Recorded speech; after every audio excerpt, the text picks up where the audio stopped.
Son of man, what is the vine tree more than any tree, or than a branch which is among the trees of the forest? Ezekiel 15 verse 2. These words are for the humbling of God's people. They are called God's vine, but what are they by nature more than others?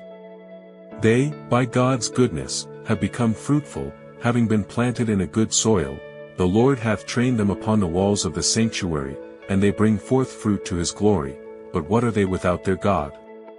What are they without the continual influence of the Spirit, begetting fruitfulness in them? O believer, learn to reject pride, seeing that thou hast no ground for it. Whatever thou art, thou hast nothing to make thee proud. The more thou hast, the more thou art in debt to God, and thou shouldst not be proud of that which renders thee a debtor. Consider thine origin, look back to what thou wast. Consider what thou wouldst have been but for divine grace. Look upon thyself as thou art now. Doth not thy conscience reproach thee? Do not thy thousand wanderings stand before thee, and tell thee that thou art unworthy to be called his son?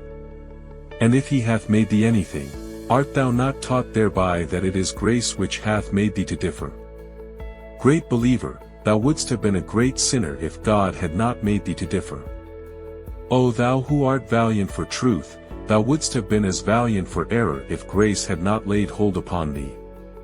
Therefore, be not proud, though thou hast a large estate, a wide domain of grace, thou hadst not once a single thing to call thine own except thy sin and misery.